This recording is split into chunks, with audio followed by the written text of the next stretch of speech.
Nephew Newton leave his suitcase in the living room when he went out, sister dear? He wants us to keep an eye on it because that husband of yours is a no-good, conniving, sneaky crook. That's the best reason I ever heard of.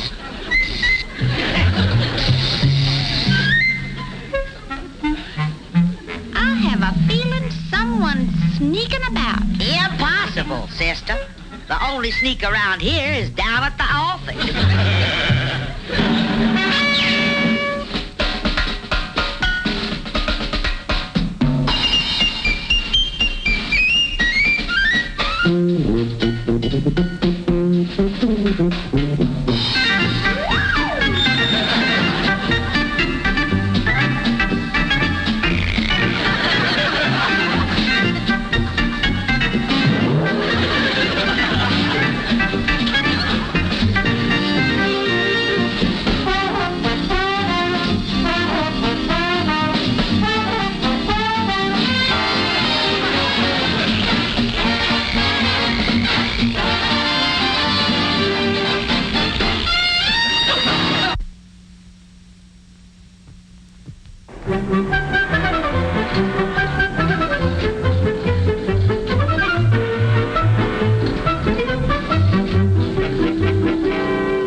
To see Nephew Newton again, Maggie Belle. Yeah, Sister Sue. He's been away from us for a long time. The most wonderful years of my life. Say, by the way, where is that Nashville moocher? We've been waiting for him all morning. Oh, don't worry about Newton, Montgomery. He said he'd be arriving today, and he'll arrive today. I just know this is Newton's train, Montgomery. I want you to be nice to him, you hear?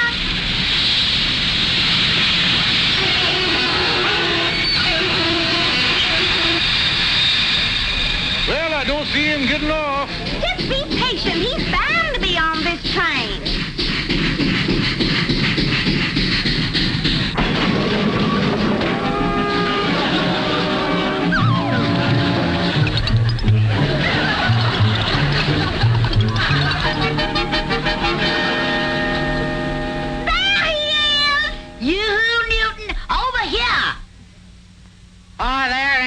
Uncle Monty, how nice of you to meet my train. I'll be right with you. Just have to get my bag.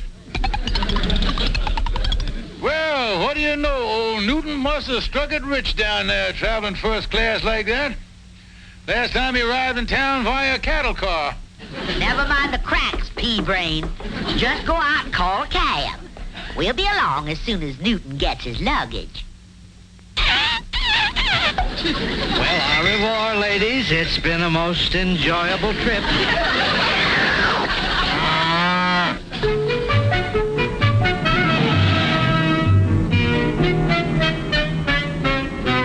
Tell us about South America, Newton. Well, it's really quite a delightful place. I traveled all over, you know, Brazil, Chile, Peru, and... Oh, by the way, that reminds me, Colonel, I took the liberty of giving your real estate office as a forwarding address when I left. Now, if any letters should come from me, you'll turn them over to me, won't you, old chum? Yeah, sure, old chum. Go on, nephew. Tell us more. Well, like I say, it's delightful, but of course there are some rather fierce tribes in the jungle. Really? How terrifying. Yes, you can get a shrunken head for $50. That's so. Looks like you got the $100 job there, Nephew, old boy.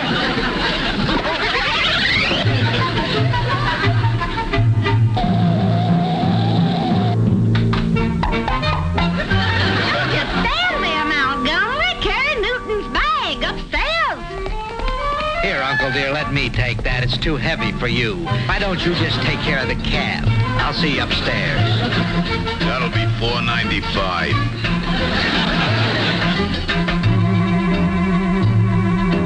He's having all his mail sent here, huh? Yes, Calvin, I'd sure like to know who's writing the boy.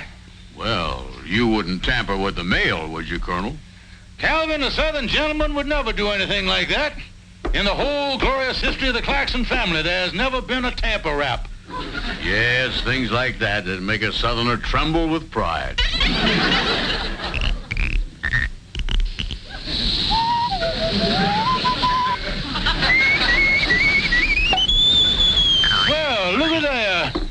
the steam accidentally jammed under there and flipped the flap open. Yeah, it'll do that, all right. Well, so much for staying clear of the law. Now let's read it. Of all the sneaky tricks. Yeah, using a lot of big words we can't understand. You dummy, that's Spanish. Oh, well, I knew I couldn't understand it. I just had the reason wrong. Hey, there's a word there that looks familiar. P-E-S-O. Peso. That's Spanish for money.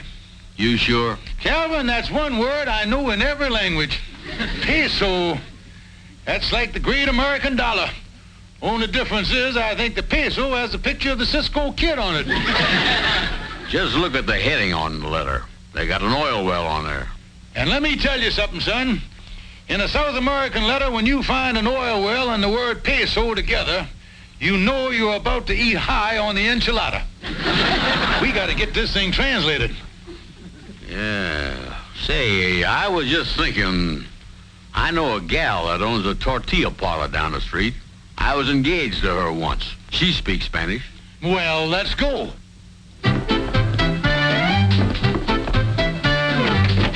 You figure Nephew Newton is liable to get suspicious?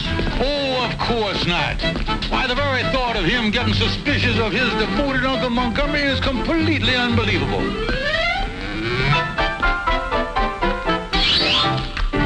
What are you doing, Newton? I've got a lot of valuables in my suitcase here, and I just want to make sure that dear Uncle Montgomery doesn't start snooping. Yeah, you can't be too careful with him. I remember when I got back from my last trip. That dirty crook came in here and he swiped all the perfume I smuggled in from Mexico. Everybody has to have a safe place to keep things. The government's got Fort Knox. I got my underwear.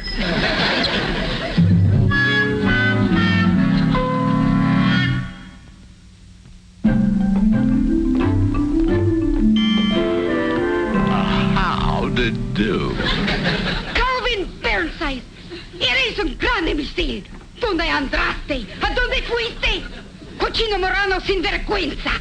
And greetings to you, too. We get engaged and then I never see you again, you big cucaracha. Well, I've been kind of tied up.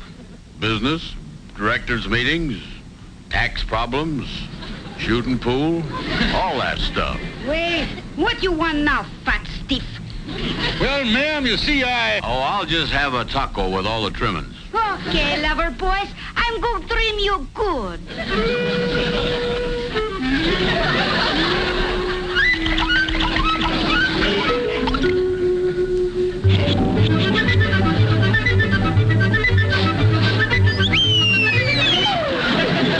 Okay, here you is, kid. 1.5 taco. now to get to the point of the visit, Senorita. Would you translate this letter for us? The way you for to treat me, I do not know for why I should. Because I'm still crazy about you, Chiquita.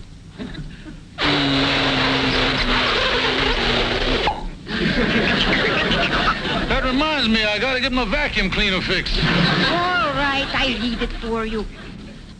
Señor Newton G. Newton, le avisamos que sus acciones en la Compañía Nacional Petrolera ahora tienen el valor de 10,000 pesos. What's it all about, Chiquita? Well, it seems Newton G. Newton is very lucky. She buy himself some no good stock for 200-300 pesos, and now boom! 1, 2, 3, 4 oil wells she come in. Now the company she want to pay 10,000 pesos for the stock. 10,000 pesos? How much is that in Confederate money? Oh, I do not know from Confederate, but it is $3,000-$4,000 maybe. Thanks for your trouble, Chiquita. Remember me, the Pancho Villa. Well, Calvin, I'd say the next order of business is to get that stock away from Nephew Newton. That seems like the thing to do, all right. I wonder if he's got that stock in his suitcase. That's where he keeps all of his valuables. Say, Colonel, I just thought of something. You ate my taco. Why, so I did. Sorry, Calvin, old boy. I didn't notice. I guess I just absentmindedly put it in my mouth while I was thinking about that letter from... Yeah!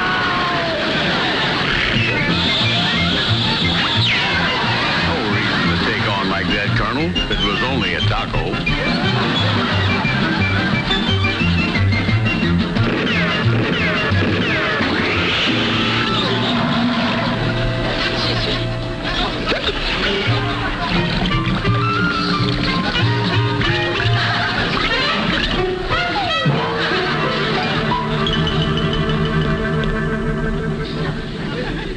Feeling better, Colonel? Yeah, thanks, Calvin. Where were we? You were going to get the key to that suitcase. Oh, yes. I got an idea that he keeps his keys pinned to his long underwear 'cause he's the only man that jingles when he sleeps. Well, maybe you could wait and get the key when he changes his underwear. No, Calvin. Who knows what may happen to the stock market by summer? Oh, yeah. No sense taking chances. Well, the first thing I gotta do is to see if that stock is in there. I think I'll go home and take that cowhide suitcase out to pasture.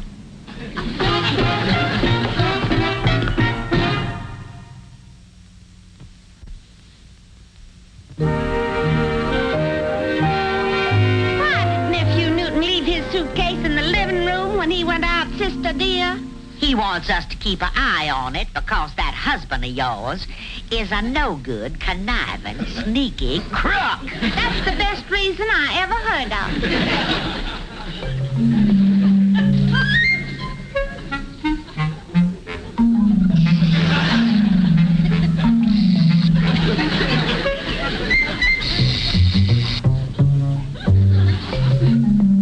I have a feeling someone's sneaking about. Impossible, sister. The only sneak around here is down at the office.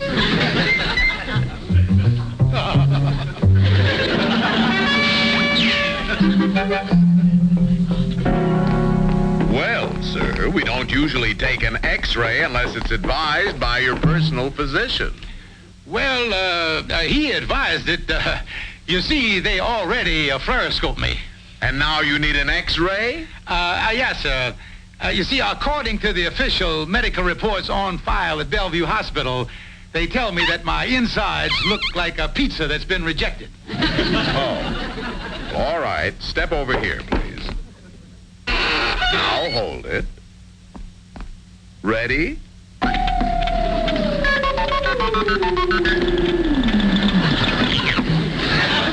Five, 6, 7, 8, 9, 10. Thanks very much, sir. Well, don't you want us to read it? No, thank you. I'm one of those do-it-yourself patients. Just send the bill to Colonel Montgomery Claxon, 432 Main Street, Philippine Islands. Good day, sir.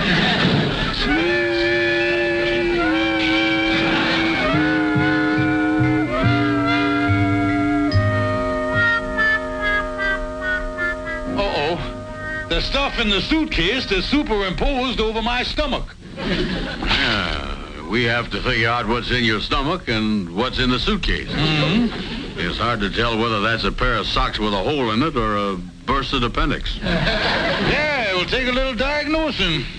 You see anything that looks like a stock certificate? Not yet. Hey, look down here in the corner, Calvin. Campania Nacional Petrolera. That's it. Yeah, that's it, all right.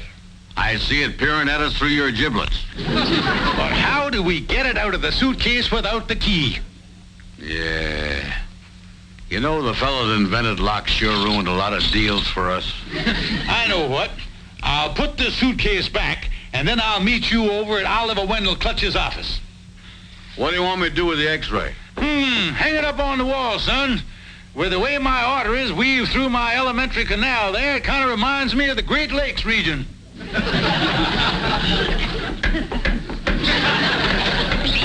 do not use your telephone for a hammer. This is a recording.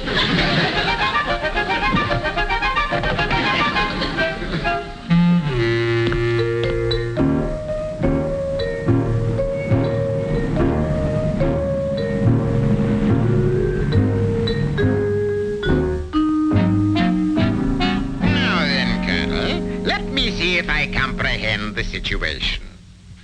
You locked your wife's nephew in a suitcase. Then you took an X-ray of his underwear and found a taco worth $4,000. No, Judge. You've got it all wrong. I'll go over it again. Newton has some oil stock locked in his suitcase. It's worth maybe $4,000, and he keeps the key pinned to his underwear. Oh, an inside job, eh? What about rendering the boy unconscious? Yeah. Maybe if I bean the boy with a boulder. Good heavens, no. Let's not be brutal. Now, I've been reading a book on the manly art of jiu-jitsu. There's a certain nerve that you can press that will render a man unconscious immediately. It's right back of the neck here someplace, and all you have to do is press it, and you go completely unconscious. Come on, let's go, Calvin. You gonna try that jiu-jitsu on Newton? No, Calvin, but I think Oliver put me on the right track. I've got another plan. Now, let's go over to the real estate office, and I'll tell you how we'll render Newton hors d'oeuvres de combat.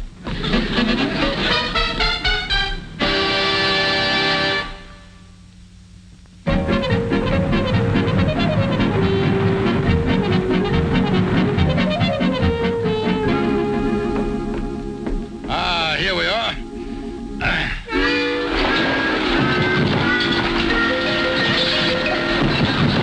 Yeah, that ought to do it.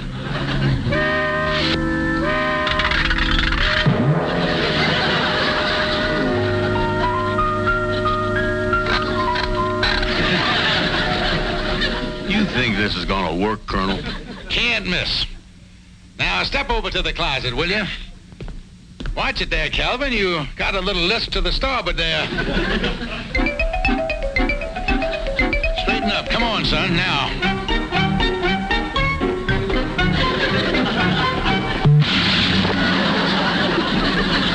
You want me to hide behind those clothes, huh? Yeah, and when I get Newton in the closet, you let him have it. Yeah, well...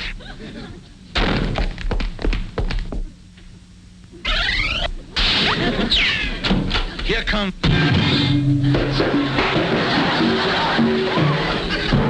Not yet, you dummy.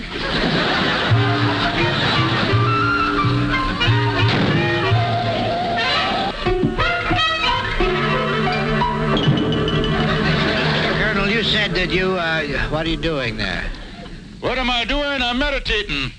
All of us yogis meditate at least 2 or 3 hours a day. You're a yogi? I didn't know they had yogis in this country. Oh, yeah, big thing. Really catching on. They even came out with a spike contour chair for watching television. Amazing. Boy, I'm really sailing today. Afghanistan just went by. How does this thing work?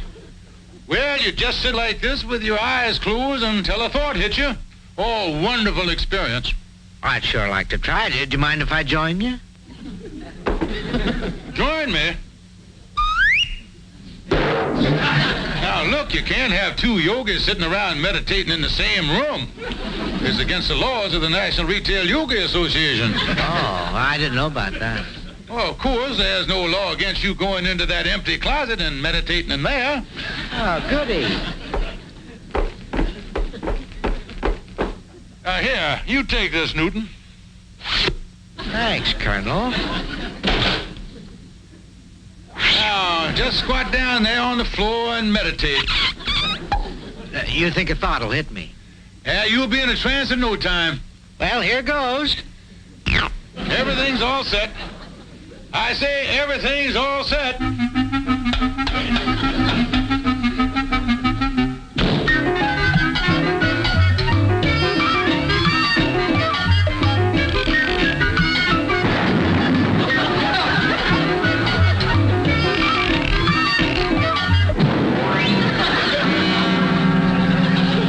Well, just go in and get the key now. Something wrong, Colonel? Thought didn't hit you, huh? I don't know. I started meditating and something went by my ear. I forgot. Say, Newton, you know you're facing the wrong way. Every genuine yogi faces the mysterious east, with the point of his chin facing up in the air. Oh, am I all right now? Cock your head a little. That's right. Now, there's a nice meditating angle. You think a thought will hit me this time? I guarantee it. Everything's all set. I say everything's all set.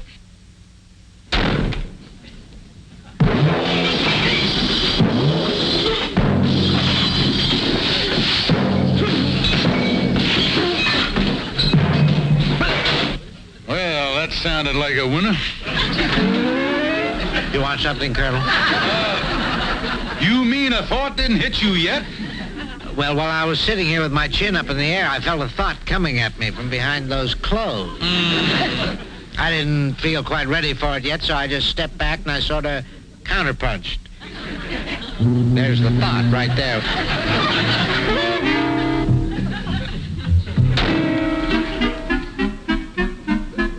This what you were after, Colonel?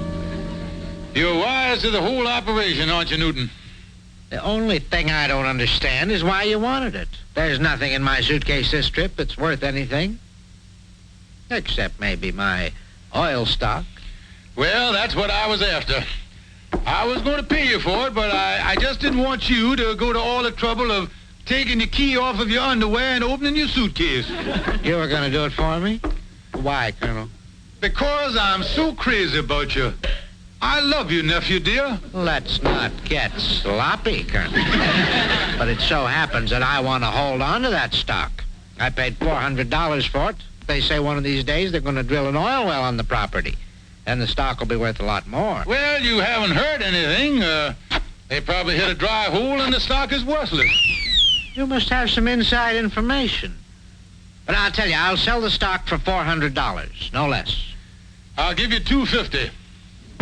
I think I'll go home and tell Maggie Bell and Sister Sue about you making me a yogi. Sold for $400. Bring the money back to the house. We'll close the deal.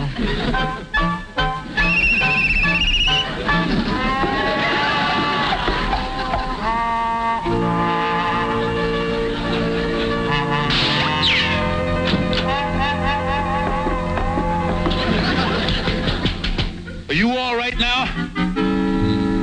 Now.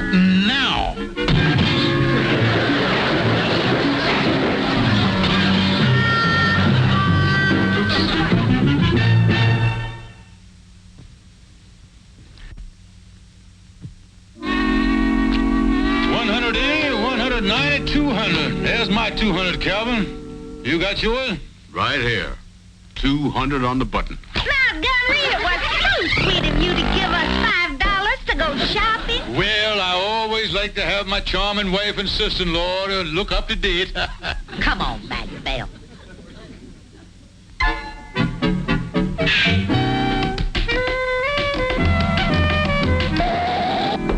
No rush, but we might as well get the deal over with. Got the stock? Right here. Good. Now, here's the $400. And sign this little transfer slip right here that makes the stock officially mine as of now.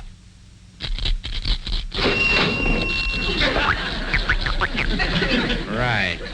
And that closes the deal. I still don't see why you want this oil stock, seeing that it's worthless. Newton, old boy, I got a surprise for you. It just so happens that I opened a letter addressed to you that says the stock is worth $3,000 or $4,000. Colonel, I've got a surprise for you. I wrote that letter before I left South America. See you later, fellas.